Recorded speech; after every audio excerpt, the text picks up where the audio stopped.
Welcome back class 10 students.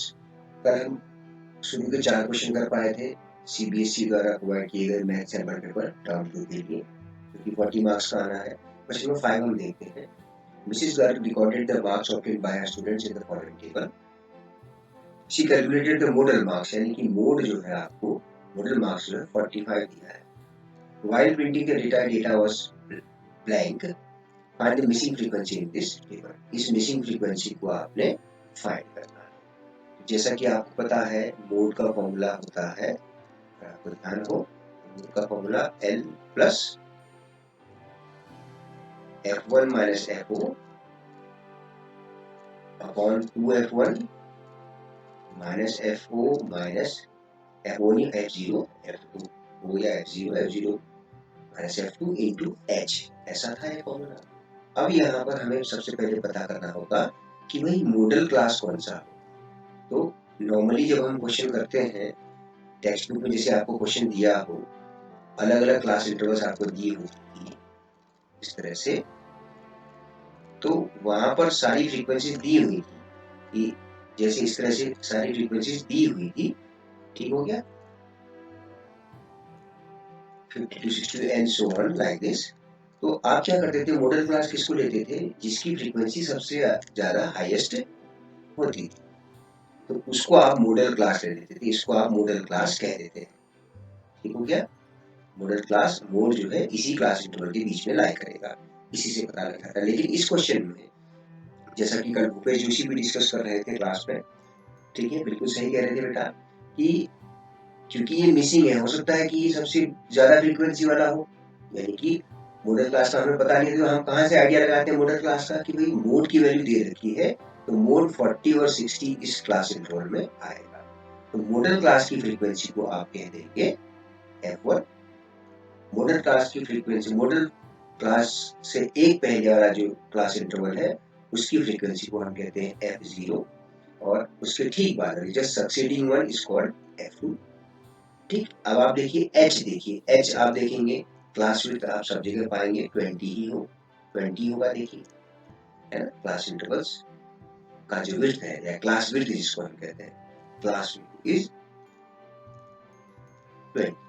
ठीक हो गया, तो अब आप इसमें सारी वैल्यूज पुट करिए। L क्या होता है, मॉडल क्लास का जो क्लास इंटरवल जो है, उस क्लास इंटरवल का लोअर लिमिट जो है वो आपका L हो जाएगा। That means your small l will be here for this question. Okay, simply put the values there, that's it, and you simplify it, you will get the value of the missing frequency F1. So simply if I will do here like this, 45 is given here, 40 इसका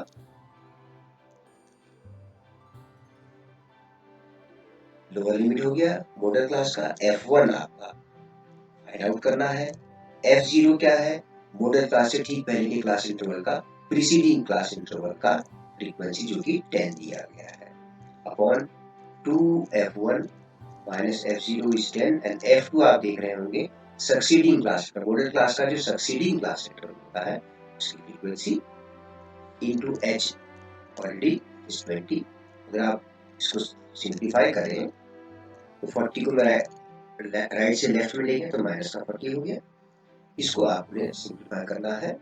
ठीक है, 20 into F1 minus 10 whole upon 2F1 minus 16। थोड़ा सा और simplify करें इसको, 5 is equal to 20 F1 minus 200 upon 2F1 minus 16। इसको cross multiplication करें अगर हम, ठीक हो गया, क्रॉस मल्टीप्लाई करें तो ये हो जाएगा 5 into 2F1 minus 16 is equal to 20 F1 minus 10। मैं इसको ऐसे लिख देता हूँ, बल्कि मैं यहाँ कॉमन नहीं ले, कॉमन रहना ही देता हूँ, क्योंकि 5 से कुछ कैंसिल हो जा रहा है, तो इसको मैं ऐसे ही रहने देता हूँ, कोई दिक्कत नहीं है। ठीक हो गया, तो इसको सिंप्लीफाई करिए, 5 जा 5, 5 को 20, तो थोड़ा सा सिंप्लीफिकेशन हो जाएगा, कैलकुलेशन करना फास्ट हो जाएगी, छोटी वैल्यूज हो जाएंगी। तो आप इसको सिंप्लीफाई करें तो 4F1 minus 2F1 is equal to 40 minus 60। ये आ गया 2F1 is equal to 40 minus 16 अगर आप फाइंड आउट करें तो कितना होगा 24। तो F1 is equal to 24 upon F1 is equal to 12। ये आपका आंसर आ गया। तो आपको F1 की वैल्यू क्या मिली बच्चों? F1 की वैल्यू आपको मिली 12। इसी फ्रीक्वेंसी 12 देखिए हमारा सही आया। देखिए हाईएस्ट फ्रीक्वेंसी वाला ही मॉडल क्लास होता है, जैसा कि हम टेक्स्ट बुक के क्वेश्चन कर रहे थे। ठीक हो गया। तो ये चीज आपने ध्यान रखनी है। क्या ध्यान रखनी है कि जो मोड दिया है, मोड किस क्लास इंटरवल में लाई करेगा, उसके अनुसार आप F1 को, ठीक हो क्या, ये आपको ध्यान रखने की बात है। ठीक। Question number 6 and a special thanks, a special mention to our math sir and Upesh Joshi for helping me out in solving this question. Well done. Then question number 6, if Ritu were younger, तो इसमें देखिए internal choice दी हुई है। Section ने कहा if Ritu were younger by 5 years, अगर रितु 5 साल छोटी होती जो इसमें वर्तमान में है, तो उसकी एज का स्क्वायर, उसकी एज का प्रेजेंट एज का स्क्वायर क्या हो जाता, वुड हैव बीन 5 साल पहले की एज का जो स्क्वायर है वो हो जाता है उसकी प्रेजेंट एज का 11 मोर देन 5 टाइम्स आता है। अगर हम उसकी प्रेजेंट एज को let her present age is x कहते हैं, एक्स ईयर्स सपोज उसकी प्रेजेंट एज है। ठीक हो गया। तो क्वेश्चन क्या दिया है, 5 साल पहले उसकी एज क्या हो जाती, x माइनस 5 हो जाती। उसका स्क्वायर 5 साल पहले की एज का स्क्वायर कर देने पर क्या होता है 11 मोर देन 5 टाइम्स हर प्रेजेंट एज। तो उसकी प्रेजेंट एज का 5 टाइम्स किया 5x हुआ प्लस 11 मोर देन 5 टाइम्स हर प्रेजेंट एज। इसको सिंप्लीफाई करिए, एक क्वांटिटी की इक्वेशन आएगी, इसको सॉल्व करेंगे, एक्सपेंड करेंगे, और ये -5x -11 इन दोनों को भी लेफ्ट हैंड साइड में ले आया है। लेफ्ट हैंड साइड में ले गया तो साइड चेंज हो गई। थोड़ा सा और सिंप्लीफाई करिए, ये क्या हुआ a माइनस बी का whole square, square minus 2ab plus b square, इससे सॉल्व हुआ तो x square minus 15x plus 40। अब आप देखिए इसको हम क्या कर लेते हैं, फैक्टराइज कर लेते हैं, इसके दो रूट्स मिलेंगे। ठीक है। तो 14 और एक्स स्क्वायर फर्स्ट और थर्ड टर्म का मल्टीप्लाई करने पर आया 14x स्क्वायर। तो 14x स्क्वायर के ऐसे दो फैक्टर करिए जिनका की सम माइनस का 15x आए। तो ऑब्वियसली फैक्टर्स क्या होंगे, -14 और -x। देखिए इन दोनों का सम करेंगे तो माइनस का 15x आ जाएगा, इन दोनों को मल्टीप्लाई करेंगे तो प्रोडक्ट आ जाएगा। Product will be this and sum will be this equal to 15x। तो two parts of 15x will be -14x -x। आप x कॉमन लीजिए पहले दो टर्म में, माइनस का 1 कॉमन आया बाद के दो टर्म में, तो कुल मिला के आपके पास फैक्टर्स, एक फैक्टर आया x -14, इन दोनों प्रोडक्ट्स में x -14 कॉमन है और एक x -1। तो इफ आई से if the product of two factors is 0, that means any one of can be equal to 0 और both can be also equal to 0। तो अगर मैं x -1 को 0 के इक्वल करूंगा तो x इक्वल टू 1, तो प्रेजेंट एज तो 1 ईयर हो ही नहीं सकती है इस केस में, इस क्वेश्चन के केस में ये जो रूट है ये पॉसिबल नहीं हो पाएगा। तो इसलिए दूसरा फैक्टर 0 के इक्वल करिए तो x इज इक्वल टू 40। तो ये आपकी क्या आ गई, प्रेजेंट एज आ गई, ऋतु की प्रेजेंट एज आ गई 40 ईयर्स। आंसर ये आया 40 ईयर्स। ठीक। तो कुछ ज़्यादा डिफिकल्ट नहीं था। इसका एक ऑप्शनल क्वेश्चन भी दिया हुआ है, इसमें एक ऑप्शन दिया है इस चॉइस, इसमें आपको इसको x के लिए सॉल्व करना है। इस क्वाड्रेटिक इक्वेशन को 9x² - 6bx plus b² - q²। तो ज़्यादा डिफिकल्ट नहीं है ये क्वेश्चन, आपको केवल इसको कंपेयर कर लीजिए। कंपेयर करिए किससे, स्टैंडर्ड फॉर्म जो होता है क्वाड्रेटिक इक्वेशन का, that is ax² + bx + c is equal to 0 where a can never be 0। Okay. तो a आपका आ गया 9, b आपका आ गया -6, c आपका आ गया b² - q²। So let us find out the discriminant b square minus 4ac. Let's find out the discriminant minus 6b का whole square minus 4 into 9 into c that is b square minus 2 square. तो simplify करें अगर ये आया 36b square minus 36b square minus 36 into minus q square हो गया plus का 36q square. Clearly यहाँ पर ये दोनों कैंसिल हो जा रहे हैं तो आपका डिस्क्रिमिनेंट आया 36q square. हम क्वाड्रेटिक फॉर्मूला से x की वैल्यू सॉल्व कर रहे हैं. The quadratic formula, what is the quadratic formula? x is equal to minus b plus minus square root of b square minus 4ac which we have calculated already upon 2. आप इसमें values put करिए. Minus 6b plus minus square root of 36q square. तो आप clearly यहाँ पर देख पा रहे होंगे कि 6p प्लस माइनस 6q आ जाएगा अपॉन 18. कैसे आया है? स्क्वायर रूट निकाल लिया. 36 का स्क्वायर रूट 6 और q स्क्वायर का स्क्वायर रूट से बाहर आ जाएगा तो 1 हो जाएगा q. तो अगर मैं 6 कॉमन ले लूँ, न्यूमरेटर में 6 कॉमन ले लूँ, ये कुछ इस तरह से बन जाता है. ऐसा इसलिए किया है क्योंकि मैं देख पा रहा हूँ कि कॉमन फैक्टर कैंसिल हो जाते हैं. 6 1 6 6 3 18. तो आपके पास जो रूट्स आए इसके, आपके पास जो रूट्स आए वो आए p प्लस क्यू अपॉन 3 और दूसरा आया p माइनस क्यू अपॉन, इसको देखिए ऐसा आ गया ना, p plus minus q whole upon 3. तो एक बार प्लस लेके लिए एक रूट आ गया, एक आ गया. तो the roots of this question are p plus q upon 3 and p minus q upon. ये आपका आंसर आ गया इस क्वेश्चन का. क्वेश्चन नंबर 7 में आते हैं बच्चों. क्वेश्चन नंबर 7 है आपका मीडियन से रिलेटेड. मीडियन सेक्शन बी में है, 3 मार्क्स का क्वेश्चन है. ठीक है, इसमें भी एक मिसिंग फ्रीक्वेंसी वाले क्वेश्चन बन जाते हैं. आपको ये अगर याद हो, एनसीईआरटी की टेक्स्ट बुक में है एक्सरसाइज 14.3 में कि जहां x और y दो जगह जो है फ्रीक्वेंसीज मिसिंग है. ठीक, और मीडियन दिया हुआ है. खैर उसको हम बाद में डिस्कस करेंगे. अभी ये सैंपल पेपर के इस क्वेश्चन पर आते हैं. Following is a distribution of long jump competition in which 250 students participated. Find the median distance jumped by the students. तो सबसे पहले आप क्लास इंटरवल्स बनाइए जो दे रखी है आपको. क्लास इंटरवल्स, यहाँ पर आपकी फ्रीक्वेंसीज और यहाँ पर आप क्यूमुलेटिव फ्रीक्वेंसी कैलकुलेट करेंगे. मीडियन के केस में ऐसा ही करेंगे हम. 0 to 1, 1 to 2, 2 to 3, 3 to 4 and 4 to 5. Frequencies are given 40, 80, 62, 38 and 30. So you calculate the cumulative frequency. What is the word? Cumulative frequency. In short I am writing CF.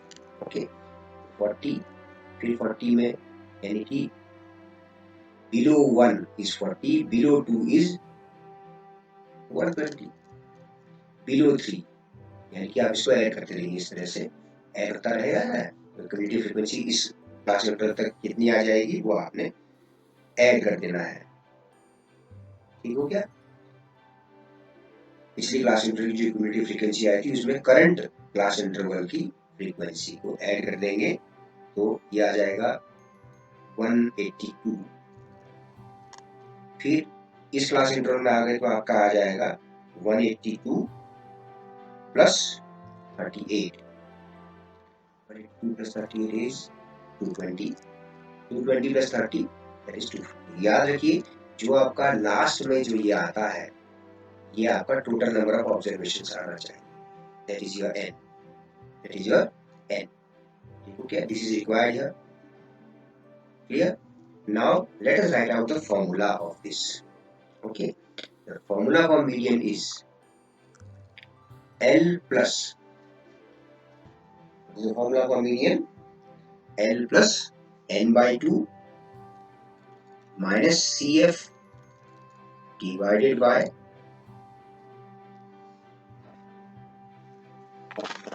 F it will be and multiplied by H. Now let us find out ये है क्या. L क्या है, n/2 क्या है, तो आप clearly देखेंगे कि जो n है आपका, n/2 जो है आपका, क्लियरली यहाँ से n/2 है आपका 250/2, दैट इज 125। अब आपको वो क्लास इंटरवल की यूनिटी फ्रीक्वेंसी देखनी है जो नजदीक हो इस n/2 के, उस CF को देखिए जो नजदीक हो इस 125 से, लेकिन ग्रेटर देन क्या होना चाहिए, unity frequency should be nearest but greater, nearest or equal to n/2 or greater, जो नजदीक का ग्रेटर है, तो ये आपका, ये वाला आपका मीडियन क्लास है। चलिए ये आपका क्या है, मीडियन क्लास है। तो इसके ठीक पहले वाला जो है ये आपका CF काउंट होगा यहाँ पर, this will be your CF and the frequency, this F is what, this F is the frequency of the median class, this is your median class। तो ये आपका F आ गया। H आप देख रहे होंगे 1 है सब जगह है, तो L क्या है, इस मीडियन क्लास का, L क्या है, इस मीडियन क्लास का lower limit, that is L की वैल्यू आपके पास 2 आ गई। तो क्लियरली हमें क्या क्या वैल्यूज मिल गई है, L इक्वल टू 2 हो गया, CF इज इक्वल टू 120 हो गया, और F आपका 62 हो गया, H आपका 1 हो गया क्लास विड्थ। तो ये सारी वैल्यूज हमें पता है, वैल्यूज पुट करनी है और इसको सॉल्व कर देना है।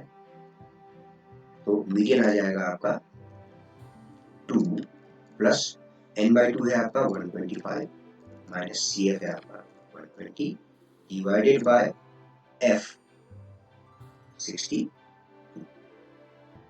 Into H is 1। सिंप्लीफाई करिए इसको, आप केवल इसको आपने केवल सिंप्लीफाई करना है। 2 plus how much it comes 5/62, right? So 2 plus, if I am going to find out 5/62, then divide it 5 by 62, you will get 0.0806 something like that. So the median is 2.0806। Median आपका ये आया, ठीक हो गया। तो क्या आंसर आया आपका, मीडियन आपका आया 2.0806। आप 2 प्लेस डेसिमल तक भी ले सकते हैं, आप 2 प्लेस डेसिमल तक भी ले सकते हैं, इसमें कोई दिक्कत नहीं है, ठीक हो गया।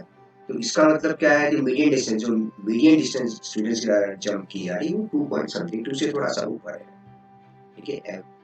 तो मीटर 2.086 मीटर, आप यूनिट भी लिख सकते हैं, ठीक हो गया। Okay, next question number 9, 3 marks का है ये। तो इसमें आपको मीन फाइंड करना है डेटा का। तो सारे क्लास इंटरवल्स हमने पहले लिख लिए, उनकी फ्रीक्वेंसीज हम लिख देंगे और उनकी क्लास मार्क, उन सब क्लास इंटरवल्स के क्लास मार्क का मतलब होता है mid point of the class interval. तो 0 to 40 इसका फ्रीक्वेंसी 12 है, 40 to 80 इसका फ्रीक्वेंसी 20 है, 80 to 120 इसका फ्रीक्वेंसी 35 है, 120 to 160 that is 30, 160 से 200 that is 23। तो xi means simply lower plus upper limit का सम को 2 से डिवाइड कर दीजिए, यानी कि इसका मिड पॉइंट, इसका मिड पॉइंट क्लास इंटरवल का 0 से 40 का मिड पॉइंट आप क्लियरली 20 होगा, 40 से 80 का that is 120/2 that is 60। तो आप देख रहे हैं 40 बढ़ता चला जाएगा, है ना, ये 100 हो जाएगा, और ये जो है 180, ये आपका 180। तो हमें पता है मीन, हम इसका मीन फाइंड करें एज्यूम मीन मेथड से, ठीक। मीन जिसको x बार से दिखाते हैं, that is equal to a plus summation fi di upon summation fi। What is di here? di is nothing but the difference of all the class marks with the assumed mean। Class mark में से assumed mean को घटा दिया। बात आती है कि a जो है ये assume करना है हमने, तो किसी एक को एज्यूम करना हो तो किसको एज्यूम करें, तो हम नॉर्मली जो हाईएस्ट फ्रीक्वेंसी वाला है उसी को कर लेते हैं एज्यूम, कैलकुलेशन छोटी हो जाती है। तो ये आपका ए हो गया बच्चों, this is your A. Assume mean इस क्लास इंटरवल, जिस क्लास इंटरवल में फ्रीक्वेंसी सबसे ज्यादा थी तो उसके ही करस्पॉन्डिंग जो मिड पॉइंट है या क्लास मार्क है उसको ए मान लिया। ठीक हो गया। अब आप सारी deviations, D is the deviation of each class mark that you mean, and here you will calculate FIDI, and sum of all FIDIs, that will be summation FIDI. Summation FI clearly will be the sum of all these, that is summation FI.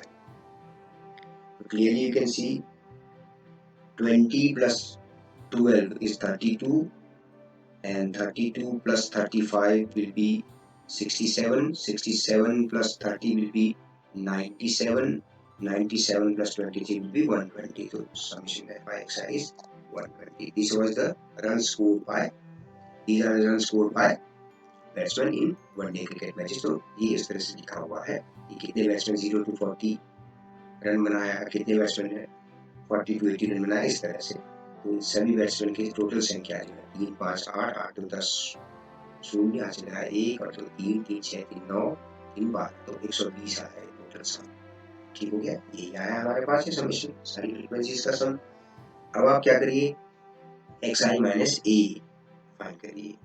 तो 20 minus 100 is minus 80, 60 minus 100 is minus 40, 100 minus 100 is 0, 140 minus 100 is 40, and 180 minus 100 is 80।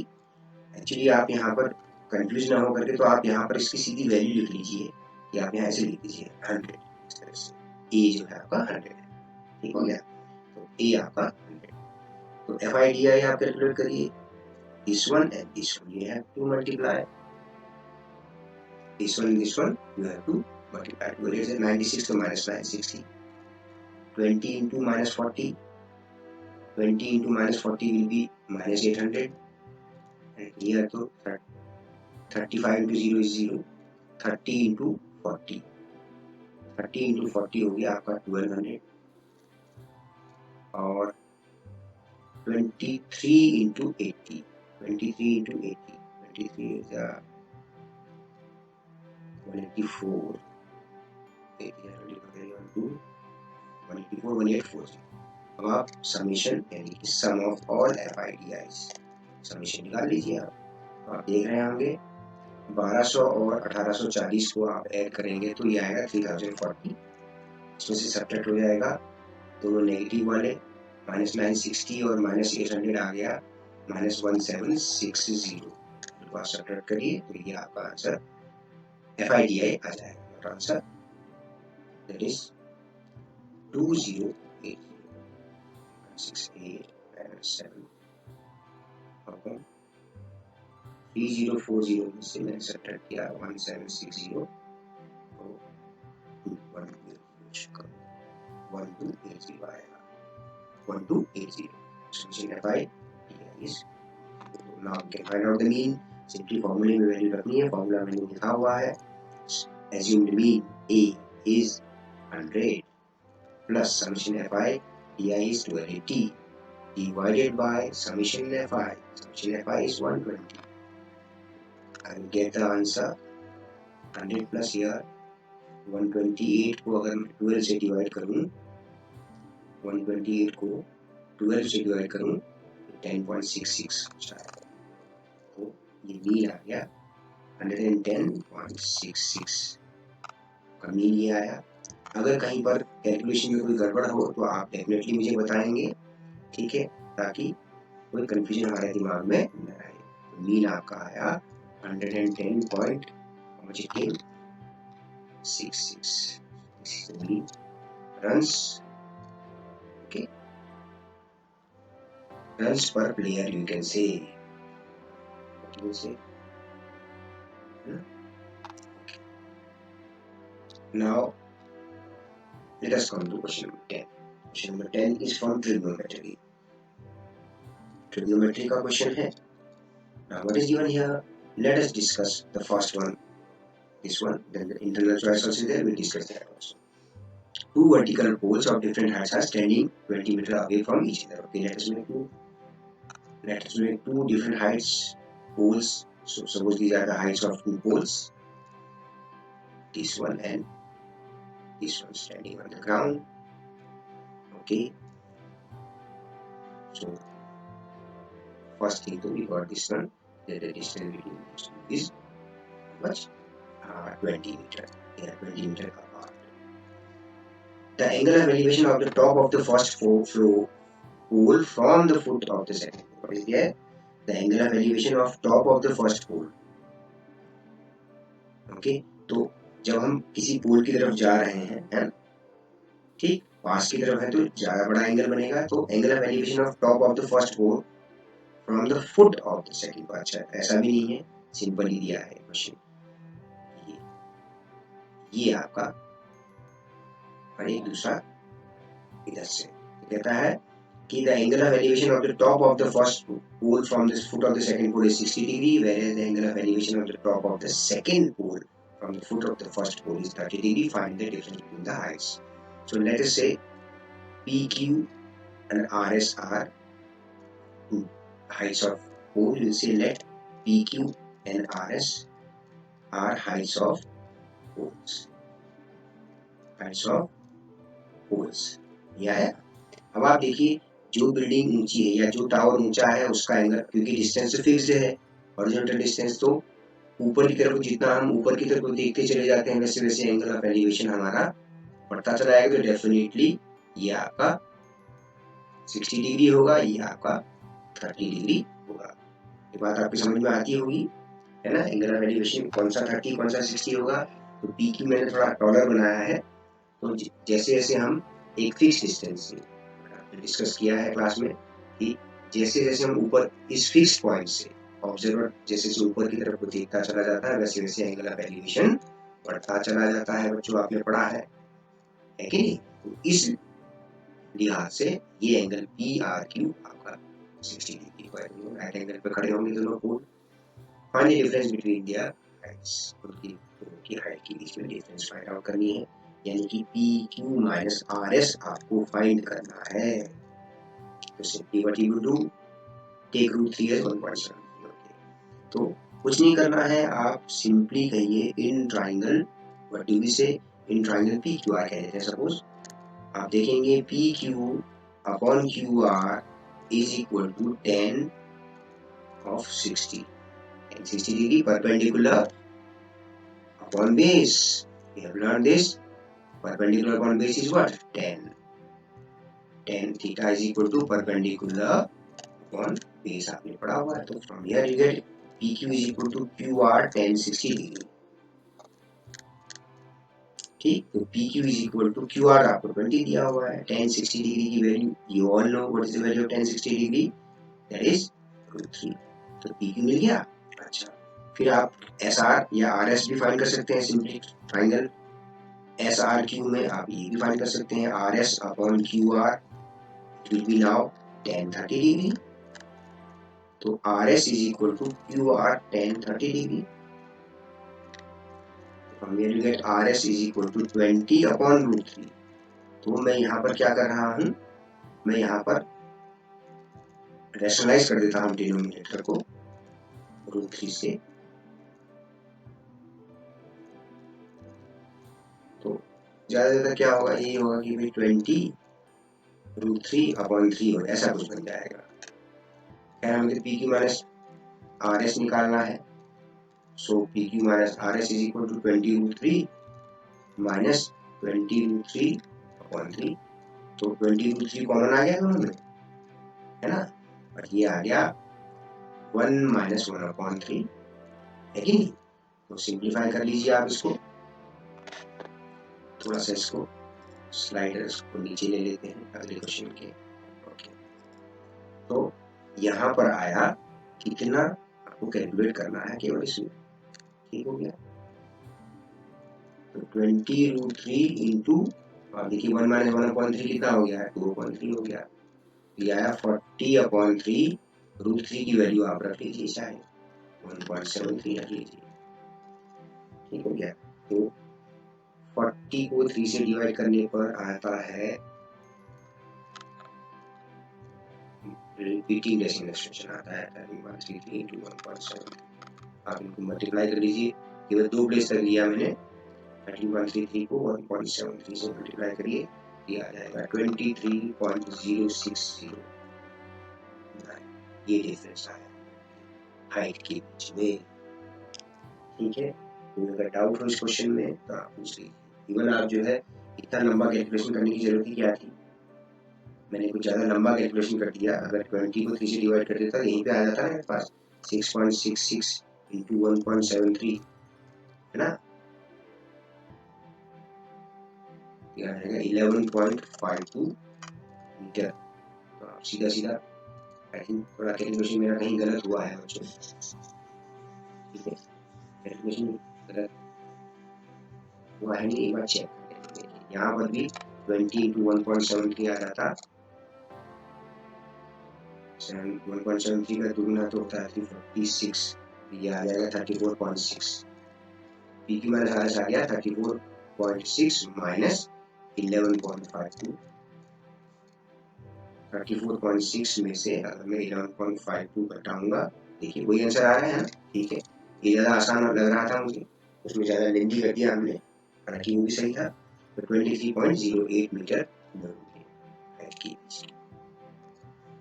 23.08 metre का difference आया है, ठीक है। एक बार आप दोबारा cross check करिएगा इसका आंसर, कैलकुलेट दोबारा करिए, कोई गलती हो तो मुझे अवश्य बताएं, अगले वीडियो में इसको रेक्टिफाई भी कर सकते हैं।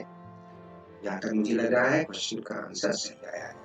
ओके, इसका बी पार्ट भी है, इसका जो इंटरनल चॉइस दी थी इस क्वेश्चन में, तो इसमें देखते हैं बेटा क्या है। इसमें आप देखिए बच्चे, all the students, all the audience, I hope you are liking the video. Please kindly like, subscribe and share with your classmates and your friends. A boy 1.7 meter tall is standing on a horizontal ground 50 meter away from a building. एक building से 50 metre की दूरी पर एक बच्चा खड़ा है जिसकी हाइट 1.7 मीटर है बच्चे की, ठीक हो गया। तो उसकी हाइट भी यहाँ पर उसकी हाइट जो है लड़के की हाइट है, ठीक हो गया। तो ये 1.7 मीटर है बॉय की हाइट, अब इसको मैंने ए बी कह दिया, इसको मैंने सी डी कह दिया। खड़े होंगे ये 50 metre away from a building, एक बॉय जो है 50 मीटर दूर एक बिल्डिंग से, ये हाइट ऑफ बिल्डिंग है, बिल्डिंग की हाइट है, सी डी बिल्डिंग की हाइट है। The angle of elevation of the top of the building from his eye, उसकी आंख से, और इसी बात है ऑब्जर्वर की हाइट, ऑब्जर्वर की आंख यहाँ पर होगी, इस पॉइंट पर ऑब्जर्वर यहाँ पर होगा, ऑब्जर्वर की आई लाइन या observer I will be here. तो यहाँ से कहता है कि इसका एंगल ऑफ एलिवेशन 60 डिग्री है, इसका एंगल ऑफ एलिवेशन 60 डिग्री है इसकी आंख से, ये भी 90 डिग्री होगा, ये 60 डिग्री है, ये एंगल 60 डिग्री है। Calculate the height of the building, take root ई एज 1.73, 1.73 लेना है आपको। देखिए एक पॉइंट पे यहाँ मिला, इसको मैंने ई कह दिया, आपने क्या कह दिया, C D is height of building, let C D is height of building and boy's height is AB, that is 1.7 मीटर। तो क्लियरली फिगर से आप देख रहे होंगे AEDB एक रेक्टेंगल ही तो बनेगा, ग्राउंड के पैरेलल, देखिएगा ना बच्चे, एंगल ऑफ एलिवेशन क्या कहते हैं, लाइन ऑफ आई साइड से एक लाइन खींचा तो ग्राउंड के पैरेलल ही होगा, तो ये क्लियरली ये एक रेक्टेंगल ही होगा। तो इसका मतलब क्या हो गया कि DE और AB ये भी 1.7 मीटर हो गए, और AE DB के इक्वल हो गया 50 मीटर, ये 50 मीटर। अब आपको इसकी ये वाली पोर्शन जो CE है उसकी हाइट मिल जाएगी, या उसकी हाइट क्या हो जाएगी, CE is equal to CD minus DE, है कि नहीं? ये तो है, फिर इसकी आवश्यकता है नहीं। ठीक है, चलिए अब हम बात करते हैं आगे को, इसको सिंप्लीफाई कैसे करें। Let me scroll the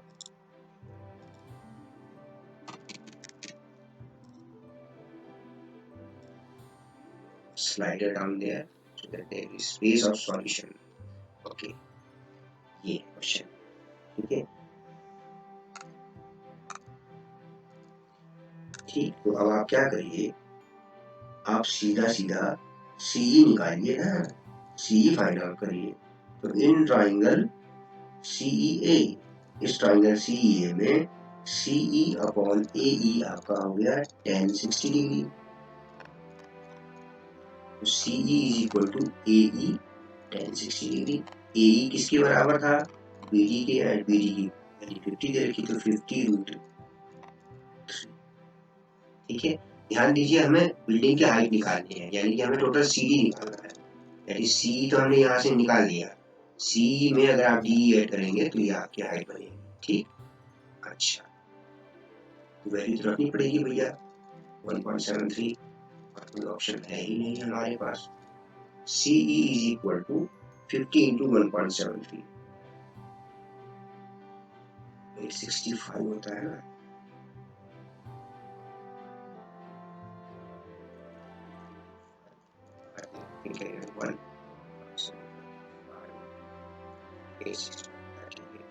decimal आगे कैसे जाएगा, पी आ जाएगा 86.5 metre.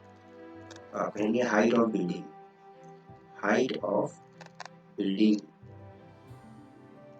CD is equal to CD is equal to CE plus DE. DE was equal to what? इसे भी तो 86.5 plus 1.73